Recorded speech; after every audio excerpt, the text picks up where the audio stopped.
Bonjour Lionel Ruffel, Gouka Anne et Anne Poly. Merci beaucoup d'être avec nous et avec moi cet après-midi en particulier. Ça me fait très plaisir de vous recevoir tous trois. Et je crois que pour cette table, pour éclairer ce qui nous réunit cet après-midi ensemble, on a besoin de passer par une présentation un petit peu située parce que l'un d'entre nous au moins est venu avec une triple casquette qu'il s'agit d'éclairer. Mais commençons par vous deux, Gouka Anne et Anne Poly. Vous êtes écrivaines. Vous avez publié, Anne, vous avez publié Avant que j'oublie, en 2019, qui est votre premier roman, qui a été très salué par la critique et qui a obtenu de nombreux prix. Alors je cite le prix du livre inter, mais on pourrait parler du prix Summer, du prix Robert Walser, enfin de nombreux prix. Et Gouka, vous êtes également écrivaine et vous avez publié Le jour où le désert est entré dans la ville. Ces deux livres sont parus chez Verdier dans la collection Chaoïde, alors celui de Gouka et celui de Anne, ici, et votre livre est paru en 2020. C'est un livre qui n'est pas un roman exactement, qui est un recueil de nouvelles en réalité, qui se présente par fragments, et on y reviendra, qui mettent en scène des personnages dans des situations extrêmement inconfortables, hostiles, malaisantes, dans des paysages qui sont proprement terrifiants, étouffants, et qui travaillent vraiment cette sensation de l'oppression et du malaise. Anne, votre roman, quant à lui, concerne un trajet de deuil suite à la mort de votre père et explique, ou plutôt retrace ces différentes étapes par lesquelles on passe, soit dans un travail du ton particulièrement qui est tout à fait prenant, et je me réjouis d'en parler avec vous. Et Lionel Ruffel, vous êtes ici, alors vous aussi publiez chez Verdier. On a une table jaune cet après-midi. Lionel, vous êtes à la fois professeur d'université à l'université Paris 8, essayiste universitaire. Vous êtes également enseignant dans le master de création littéraire de Paris 8, qu'ont d'ailleurs fréquenté Gouka et Anne. Et puis vous êtes par ailleurs leur éditeur dans la collection Chaoïde de Verdier.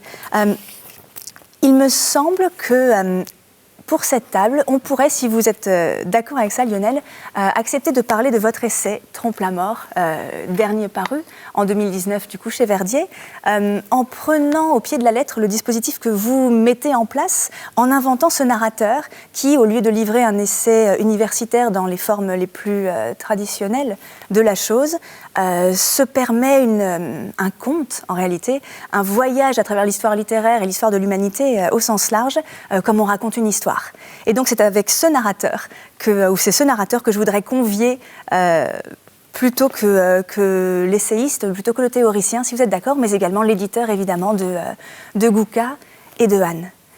Et alors nous allons être conduits pendant cet entretien à évoquer le thème de la survie qui nous réunit depuis 3 jours avec différentes déclinaisons, à la fois survie d'un monde, survie du monde, en particulier parfois d'un monde qui peut être aussi un monde professionnel, un monde familial, un monde culturel ou national, un monde au sens environnemental de la chose, survie d'un personnage, qu'il soit fictif ou qu'il soit inspiré de la réalité, sur le plan à la fois physique, mais aussi mental, affectif, social, survie face à la perte d'un être cher, survie face au deuil, survie face aux diverses formes de la solitude, qu'on la vive de manière entourée ou au contraire dans l'absence de l'autre ou des autres.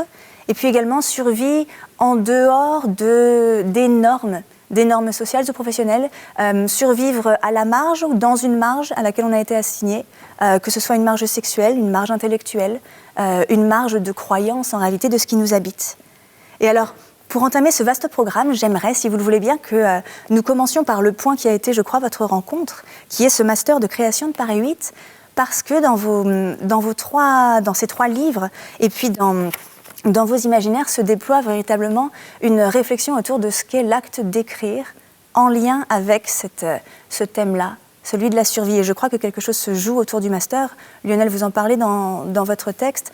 Gouka, vous évoquez l'acte d'écrire, et notamment la langue que vous avez choisie pour écrire comme un acte de survie. Je cite l'une des correspondances que nous avons eues ensemble. Et Anne, évidemment, se pose la question du geste d'écrire face à l'oubli, justement, qui menace. Je vous laisse décider qui prendra la parole en premier sur ces questions-là qui sont déjà riches.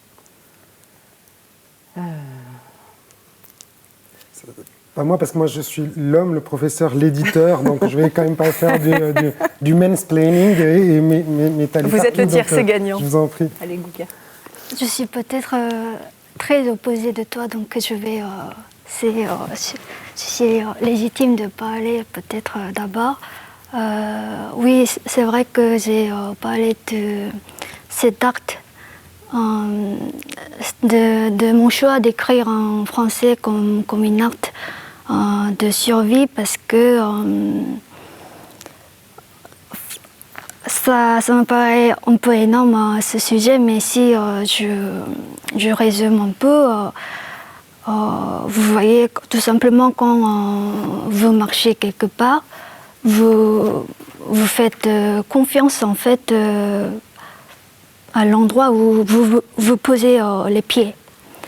Mais j'ai l'impression que en Corée et dans cette langue maternelle, je me sentais pas vraiment en sécurité parce que j'ai une identité assez, comment dire, j'ai une identité sociale ou sexuelle ou tout ce que vous voulez assez compliquée.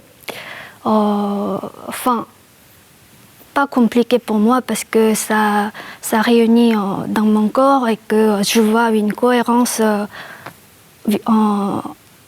à travers ma vie, mais c'était considéré comme pas normal ou bizarre dans le monde où j'étais du coup en Corée.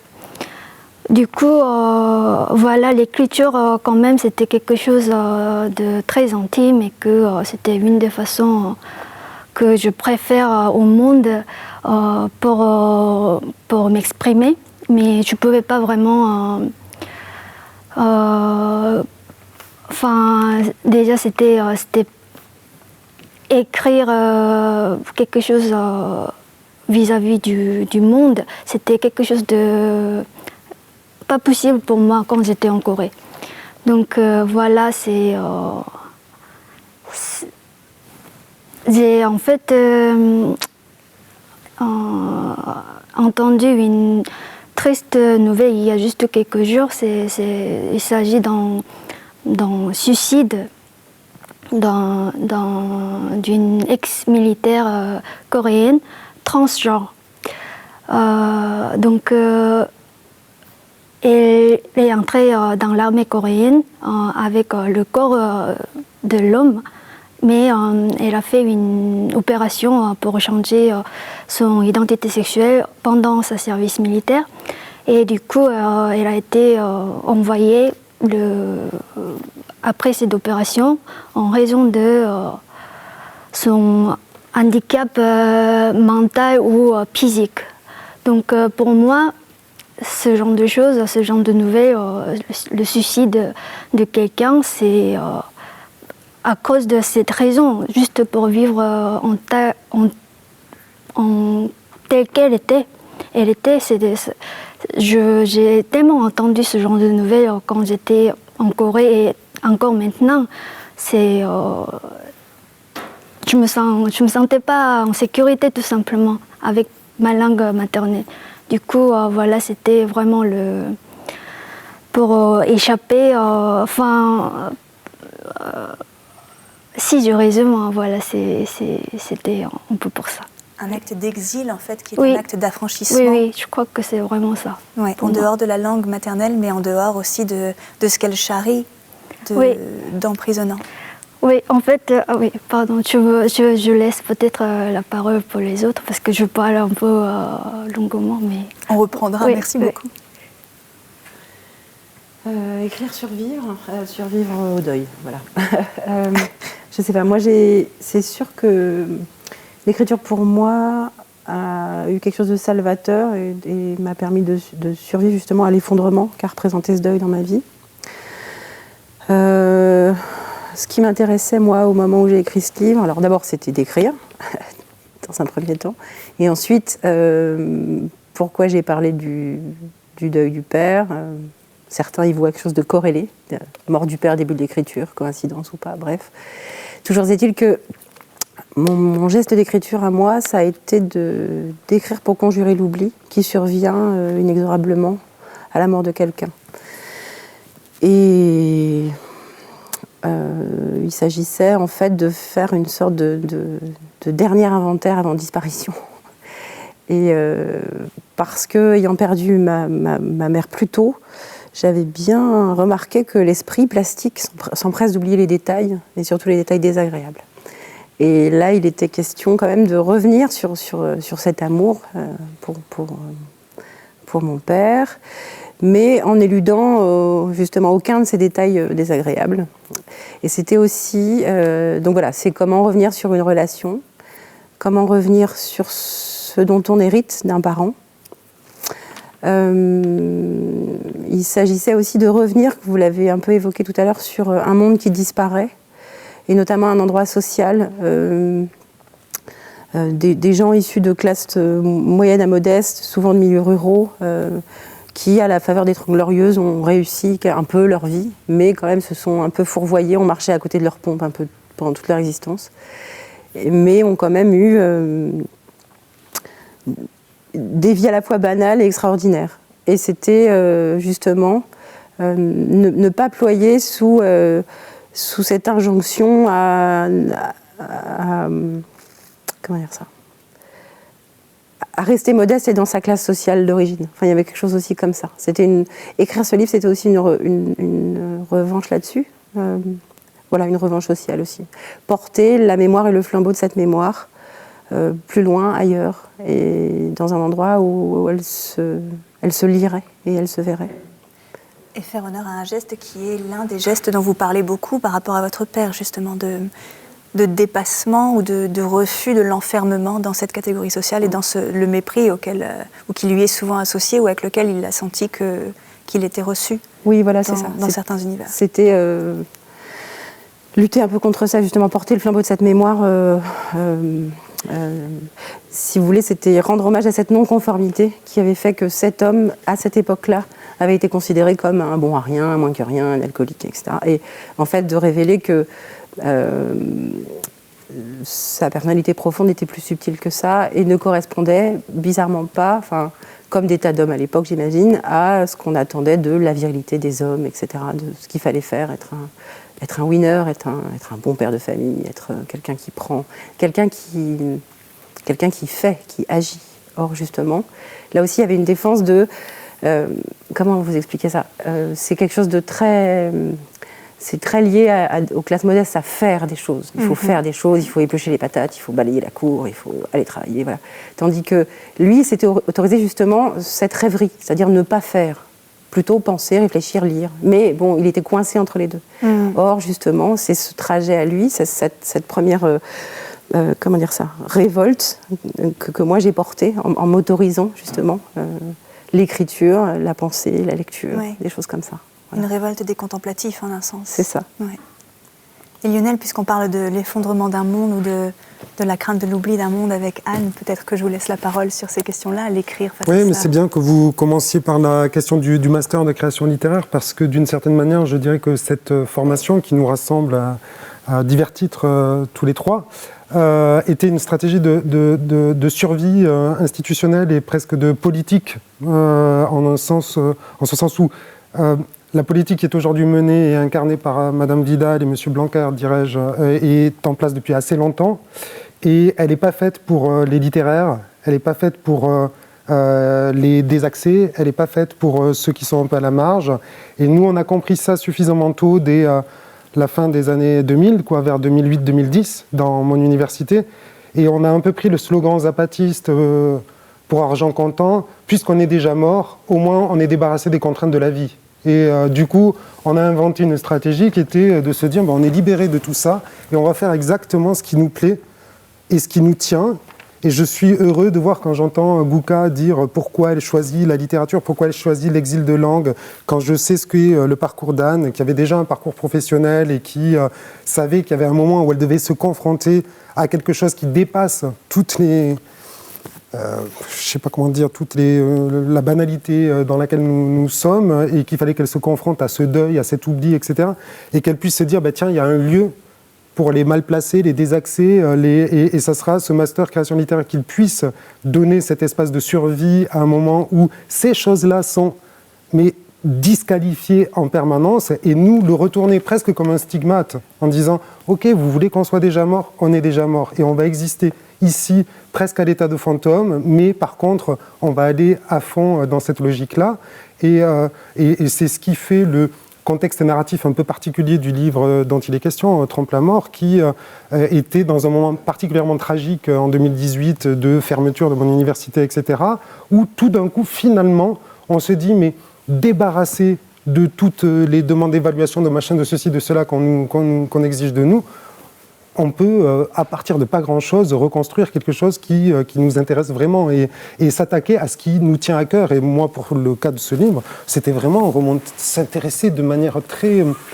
à la fois personnelle et presque anthropologique à ce qui m'attache ou à ce qu'on appelle littérature, en fait, tout simplement. Voilà. Et il se trouve que toutes les histoires qui sont racontées dans ce livre sont des histoires de survivants, hein, ou de survivantes.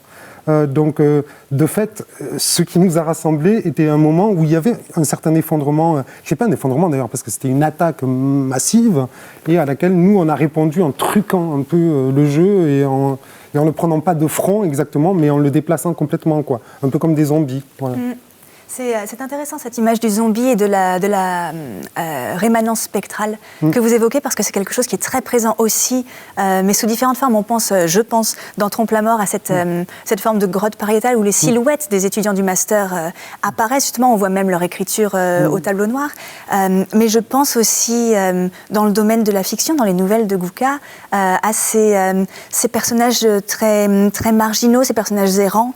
L'un d'entre eux, notamment dans la nouvelle Pyromane, qui s'immole au sommet d'une tour dans un acte à la fois d'extrême visibilité, puisque la tour est un endroit sur quoi toute la ville peut poser les yeux à vue, au sommet enfin c'est un double sommet puisque la tour est elle-même au sommet d'une colline, et donc elle domine l'ensemble, et ce feu qui jaillit dans la nuit, qui est à la fois un feu de mise à mort et un feu de déclaration de vie, en fait, dans ce paradoxe que vous soulignez là. Et puis la question de la hantise, Anne, revient énormément dans cet entre-deux qui est ménagé. C'est quelque chose qui m'a frappée dans la différence énorme qui sépare vos livres aussi bien thématiques que formels. Et avant de s'y plonger plus précisément dans chacun, cette question-là du fantôme de ceux qui restent, en fait. De cet entre-deux qui permet que, pas tout à fait mort, on invente d'autres formes d'être là. Que ça passe par les signes, notamment des communications avec les oiseaux, notamment chez vous, Anne. C'est le personnage magnifique de Lapi qui arrive à la fin, mais c'est aussi la présence des couchers de soleil, qui sont en soi des manières de communication avec l'au-delà. Vous en parlez avec humour, mais qui existent là. Ces manières de marge encore. Est-ce qu'on pourrait rester un peu dans cette question de la marge et de ces personnages qui l'incarnent? Gouka, justement, sur ces questions de sortir de chez soi et n'être jamais tout à fait dans un lieu reconnaissable. Je crois que ces personnages-là sont bien sûr des marginaux, et ils sont marginaux, mais aussi ils sont très solitaires, et parce que ils vivent dans un monde où ils ne sont pas compris, où ils ne sont pas visibles, ou quasi effacés. C'est peut-être ça vient de là, c'est leur existence fantomatique, mais je pense que leur solitude s'inscrit dans un état de révolte et aussi de colère. C'est-à-dire que c'est une solitude, justement une forme de survie, c'est-à-dire qu'ils choisissent d'être solitaire plutôt que faire semblant d'être comme tout le monde. Donc c'est vraiment, ils sont marginaux, mais je pense qu'ils ont la force et le courage en fait d'exister tels qu'ils sont, même si du coup ils sont solitaires. Et c'est très frappant de voir comment les rencontres avec l'autre, quand on se centre sur l'un de ces personnages qui est toujours un personnage de solitaire, ces rencontres sont toujours placées sous le signe d'une grande violence, notamment quand on se réveille d'un cauchemar secoué violemment par l'ouvrier qui venait là sur son chantier et on s'est endormi au milieu, avec l'air de dire « vous n'êtes pas là chez vous ». De la même manière, ce personnage pyromane qui, désirant terriblement fumer une cigarette et voyant deux personnes en bas de cette tour en fumée, au lieu de descendre en présence de ces gens et de demander une cigarette, attend que tout le monde soit parti afin de récupérer éventuellement un mégot qui, même au moment où il croise un autre homme errant comme lui, évite au maximum de s'adresser la parole avec la sensation d'avoir rencontré un alter ego et que cela suffit de le savoir en fait, qu'il n'est pas question d'entrer en contact véritablement. Oui, ils sont toujours... on leur dit toujours qu'ici, il n'y a pas de place pour vous, et ici, vous n'êtes pas chez vous. Mais il essaie quand même dans toutes ces nouvelles, il y a des tentatives de rencontrer l'autre qui peut-être qui va les comprendre, ou je sais pas, ou juste comme vous dites, juste leur existence suffit. Mais je pense qu'il y a quand même des tentatives de rencontrer leurs ressemblants ou leurs... oui.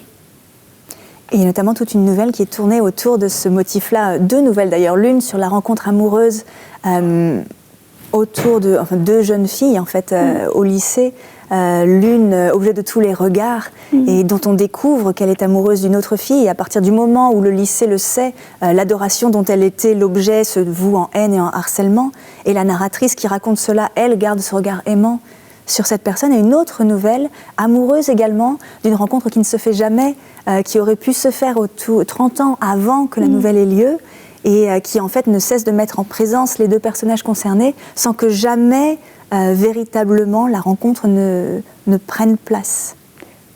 Oh, oui. C'est toujours... et de la même manière, la narratrice amoureuse de cette jeune fille jamais ne lui parle véritablement directement. Ces rencontres sont toujours un point de fuite qui n'advient pas. Oui, c'est vrai. Ces rencontres possibles, c'est toujours... ça finit toujours par un évitement. C'est en fait tout au long des nouvelles. Il y a des rencontres, bien sûr, il y a beaucoup de rencontres, mais ça finit juste par une tentative de rencontre, parce que dans Pyromane, l'homme du coup qui vit dehors, il rencontre aussi dans une petite toilette mouvante, il rencontre aussi un autre homme qui vit aussi en dehors, mais ils ne se rencontrent finalement pas. Et ce genre de rencontre, ça se répète, mais c'est difficile à la fin, parce que je pense que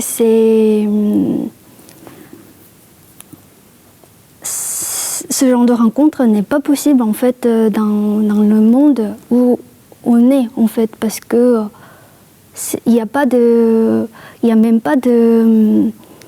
des tentatives, mais il n'y a pas de place seulement pour ces gens, mais pas pour ce genre de rencontres en fait, des marginaux, parce que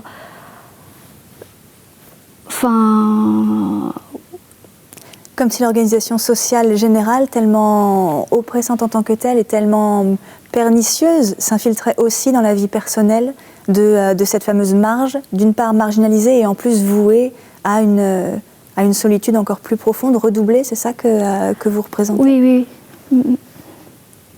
Et je vois, Anne, je vous ai vu hocher la tête lorsque Guka prononçait ces mots de un monde là où vous n'êtes pas chez vous, qui n'est pas fait pour vous, qui n'est pas un monde où vous n'avez pas votre place. Et il y a chez toutes deux un motif de l'arrachement, de la fuite. On en parlait avec l'exil linguistique de Gouka tout à l'heure, mais dans ce retour sur la ville, dans la ville de votre enfance, justement, dont il est question au moment de régler tout ce qui aura trait aux funérailles de la figure du père, la narratrice se dit, moi qui pensais être partie vivre de grandes choses et ne jamais revenir dans cette grande rue, et m'y voilà.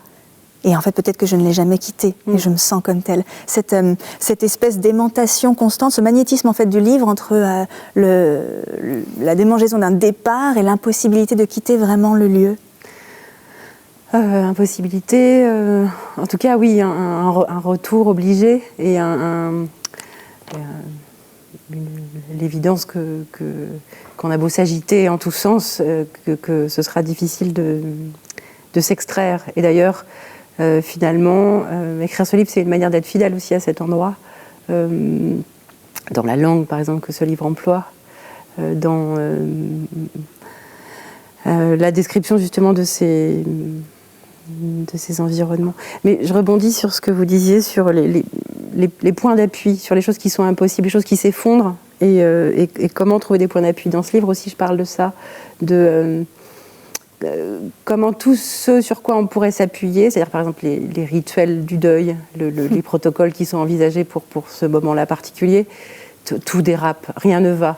Les amis qui sont censés vous épauler en pareilles circonstances, absents, ayant yoga aux piscines, au poney, ne pouvant... Ça, ce sont des pages qui sont frappantes où vous écrivez... Je m'imaginais, quand mes amis me proposaient leur aide, les appeler pour ce dont j'avais vraiment besoin.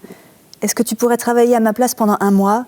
Est-ce que là, tu pourrais être disponible toute la nuit pour que je te pleure dessus et juste être là et pas t'endormir parce que j'ai besoin de ça ? Et c'est vrai que cette litanie de requêtes impossibles dont on mesure à la fois l'urgence et l'échec programmé sont vraiment des pages très très fortes de ce livre. Parce que voilà, justement, tous les points de survie auxquels on pensait, en fait, s'effondrent. Donc il reste la littérature, il reste l'humour pour se sortir de là. Et il reste, comme vous le disiez, la fréquentation des spectres, ou en tout cas les communications avec l'eau dehors de cet endroit aimantant, justement. Donc, on parlait des couchers de soleil, mais c'est important. Il y a aussi un passage avec un répondeur de téléphone, oui, où il y a la voix du personnage de la mère. Et enfin, voilà, dans ce livre, il y a plusieurs points comme ça où on a accès éventuellement à un au-delà ou un ailleurs, où on pourrait éventuellement se réfugier pour sortir de là. Et les couchers de soleil, c'était ça. L'oiseau, c'est un peu la même chose. Cet oiseau intervient à la fin du roman, un peu comme dans un conte, finalement, puisqu'il y a une fermette au bord d'une forêt, et puis tout d'un coup surgit un oiseau. Et, un oiseau sauvage qui accepte d'être domestique, en fait. Voilà, qui, pour un temps, s'accommode des humains. Bon, alors on comprend après que c'est une visite. Voilà. Mais voilà, et en fait, finalement, tous ces points extérieurs, hors drame social, hors milieu social, viennent conjurer justement le réel qui s'exprime de manière ridicule et cocasse. Oui. Voilà. Et ça, c'est vrai, j'en parlais, allons-y donc sur cette question de l'humour. C'est vraiment quelque chose, parce que ce livre est un livre qui présente véritablement le deuil sans faux semblant, qui ne cherche pas à éviter, qui décrit chaque étape du deuil, de la sidération qui fait qu'on agit de manière robotique et aussi de manière très surprenamment parfaitement rodée, c'est ce que vous décrivez, comment ça se fait que j'étais prête à remplir tous ces formulaires, à savoir exactement ce qu'il fallait faire, à l'abattement le plus total, à la boulie complète, et puis les pics de désir, y compris érotiques, cette espèce de pulsion de vie qui revient, qui doit être assouvie tout de suite pour retourner ensuite dans l'abattement. C'est la colère qui prend la narratrice à un moment, jusqu'à une forme qui n'est pas la paix des manuels de développement personnel, qui n'est pas la grande sérénité réparée et tout va pour le mieux, mais qui est une acceptation de cheminer avec sa perte, avec son fantôme, en fait. Et c'est de cela que l'oiseau est le signe. Et au milieu de cela, un humour souvent décapant, souvent cruel, et qui n'épargne personne. Et je dis cruel parce que cela instaure une relation très particulière au lecteur, qui est souvent appelé à plonger dans le texte, et qui là, à un moment qui pourrait être considéré comme une grande scène d'émotion. Je pense par exemple au moment où l'on visse le cercueil, après le dernier adieu, où toute la famille a défilé, et vous avez cette scène-là, véritablement, puisque ce livre est fait de scènes, où, au milieu du discours très officiel du préposé de la morgue, dans le plus strict respect dû aux morts, avec la visseuse qui vient enfoncer le clou dans le cercueil, et tout le discours était rythmé par cela. Et on est secoué d'un rire dont on se sent mi-coupable, dont on sent bien que la narratrice le partage également. Et cet humour, pourtant, ne m'a pas semblé être de fuite du tout, et même pas forcément toujours d'apaisement d'une peine qui soit trop forte. C'est en effet pas forcément un rire de mise à distance, pas toujours. C'est plus simplement un rire qui décrit ce dont on hérite justement. Voilà, moi du défunt, j'ai hérité cette position dans le monde, ce rire, cette rigolade, cette ricanade sur les événements et en tout cas sur justement les petits événements. Par exemple, un préposé de la morgue qui dévisse un cercueil, c'est terrible et en même temps c'est drôle. Et je crois que c'est ça que je voulais. Et aussi plus simplement, c'est un modèle de survie, c'est-à-dire on vous dit ça va se passer comme ça, alors on sait très bien comment ça doit se passer, on a anticipé et puis finalement comment se débrouiller avec tout ça. Le rire, ouais, c'est pas mal. Excusez-moi, je suis un peu perdue dans ce que je raconte. Non, mais perdue dans le rire, je trouve ça tout à fait bien et tout à fait bienvenu. Mais du coup, au-delà de l'humour, j'aimerais revenir sur une formule que vous avez eue au début de cet entretien. Vous avez parlé de faire l'inventaire avant disparition. Et vous parliez de la langue dans laquelle ce livre a été écrit. Justement, et comme cette question de langue revient beaucoup, j'aimerais qu'on s'y apesantisse un petit peu. J'ai remarqué que vous utilisiez volontiers la liste au fil du livre parce qu'il s'agit de faire l'inventaire. Et il y a la frénésie de l'inventaire au moment de quitter la maison, de vider la maison, et avant de la vider, tout photographier, enregistrer tous ces bruits et la maintenir telle qu'elle avant que le souvenir disparaisse, mais également cette manière de faire liste. Et donc je me demandais, et c'est une question que j'adresse, qui reprend un peu cette interrogation toute première avec laquelle j'abordais cet entretien sur le geste même d'écrire, les formes de l'écrit. C'est pas tellement un récit de la vie du défunt qui a lieu là, c'est même presque l'inverse.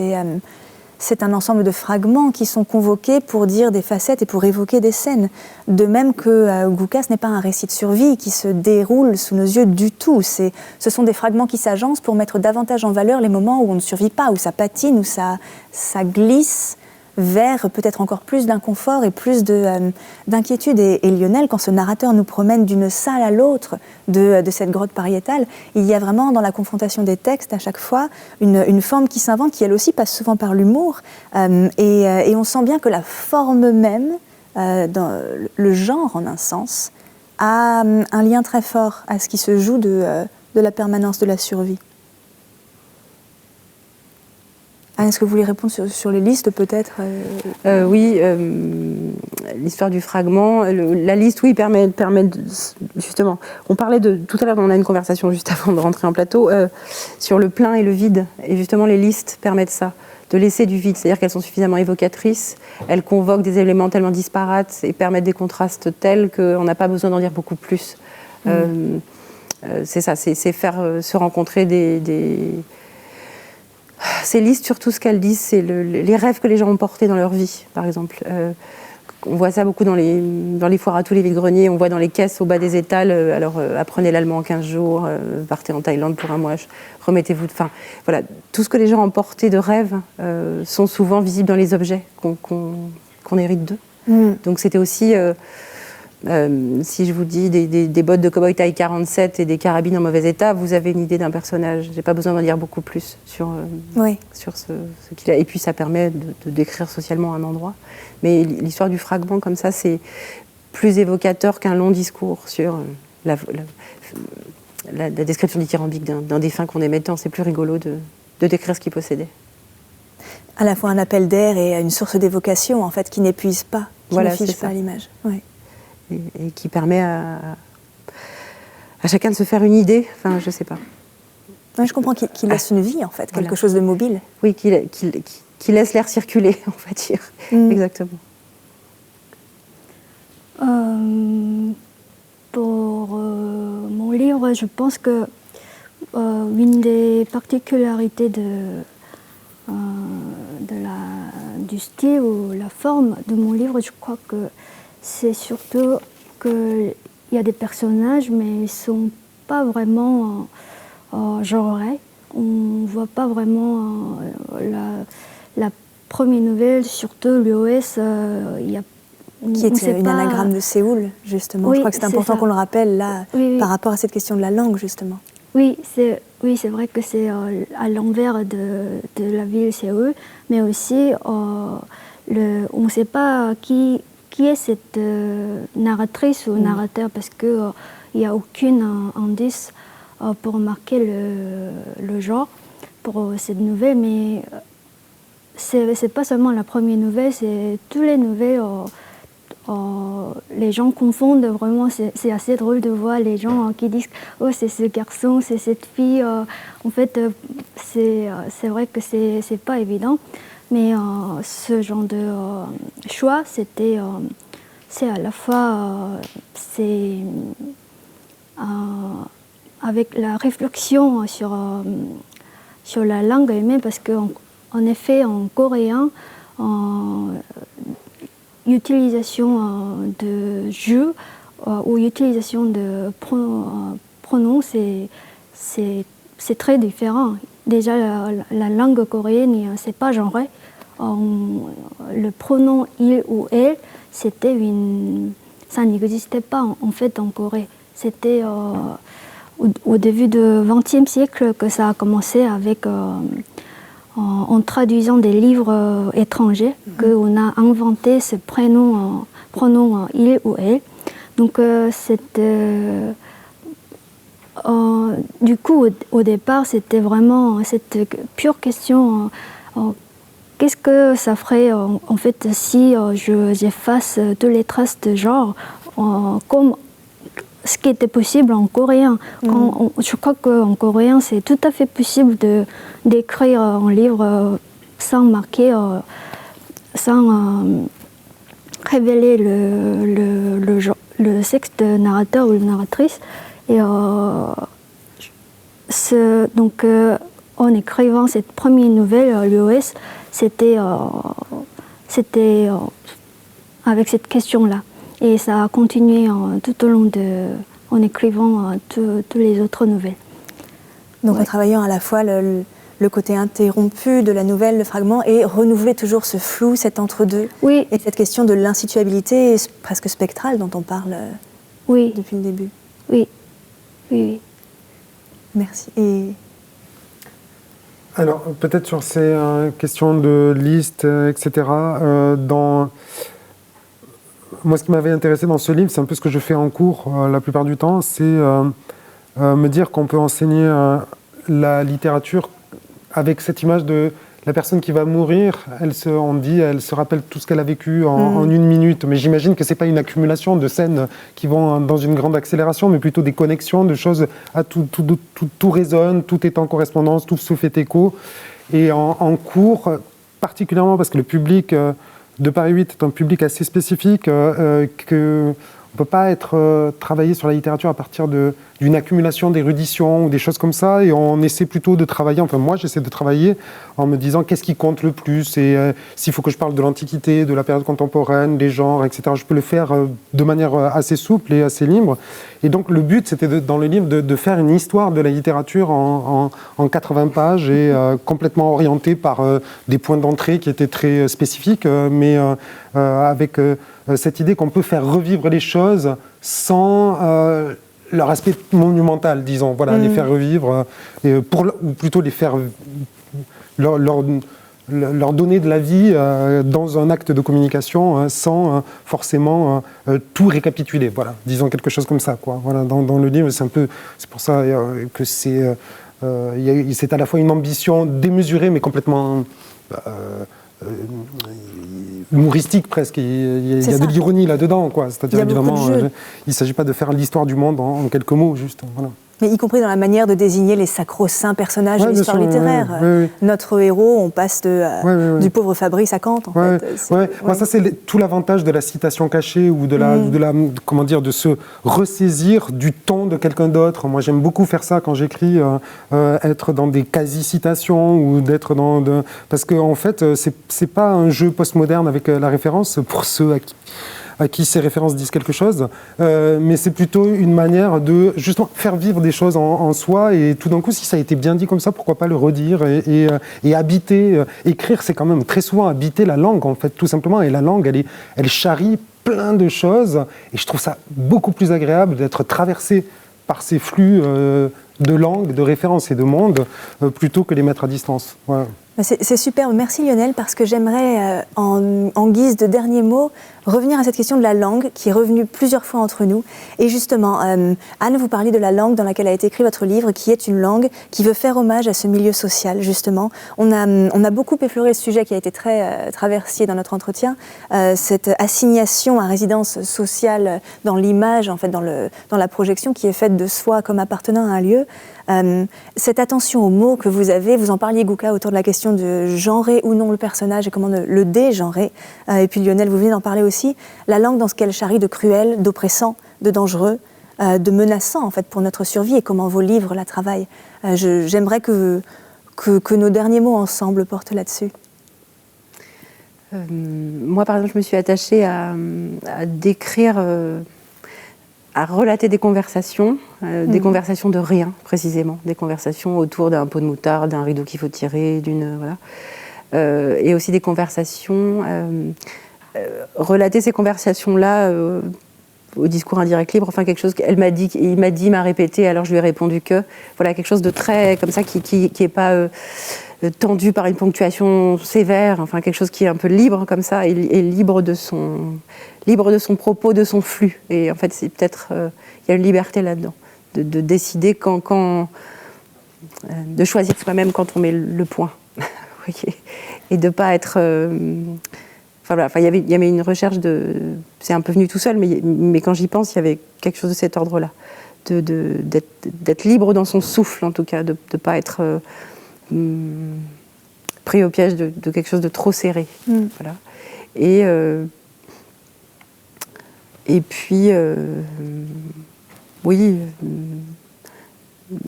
cette langue aussi avec des onomatopées par exemple, dans beaucoup de sons, beaucoup de boum, de zip, etc. Et vos livres sont des expériences sensorielles. De bip, de voitures qui klaxonnent, etc. Ça aussi, on a l'impression d'être dans une BD. Vous voyez, c'était aussi joué. En fait, tout ce livre, toute l'écriture de ce livre, je pense, c'est une construction autour du contraste, autour de ce qu'on attend et ce qui est inattendu. Ce qui émeut aux larmes et ce qui fait rigoler. Les choses toutes petites et les choses plus vastes. Enfin, il y a tout ce livre, à mon avis, et la langue aussi. Et parfois, la langue est très tendue, parfois, elle se relâche beaucoup. Parfois, les mots sont serrés entre eux, parfois, il y a un gros mot. Vous voyez, et en fait, tout ce livre, en fait, c'est construit sur cette liberté de ton, en fait, cette autorisation à dire ce qu'on en pense. Voilà. C'est quelque chose qui revient là, entre vous deux, que j'entends beaucoup, cette liberté, ce souffle, cette circulation et cette vie. Gouka, peut-être les derniers mots sur cette langue. La langue, je pense que c'était le style de mon livre, c'était plutôt un choix par défaut. C'est-à-dire que moi, je ne pouvais pas écrire le livre comme les Français, c'est-à-dire que je maîtrise toujours pas bien le français. C'est une langue que j'ai appris assez tardivement. Donc ça c'était sûr que je pouvais pas écrire en livre comme en français ou en française. Donc, mais ce que je voulais faire, c'est que raconter des choses ou m'exprimer sans détour, c'est-à-dire que regarder vraiment le monde avec une limpidité ou vraiment sans détour. C'était sur ce point que je me suis concentrée, je crois, et que je crois que c'est assez simple comme style. Dans ce livre, il n'y a pas de phrases compliquées ou grandiloquentes ou baroques, c'est vraiment simple, comme plutôt ressemble à un journal intime, je dirais. Et c'était... Voilà. Une manière à la fois de déplacer la langue et de lui faire porter le poids complet de la confrontation avec ce qu'elle montre. Si ça marche, je suis très contente. Et je crois que de là naît un inconfort qui est salutaire. Merci immensément à tous trois pour cet échange et pour cette belle rencontre. Merci.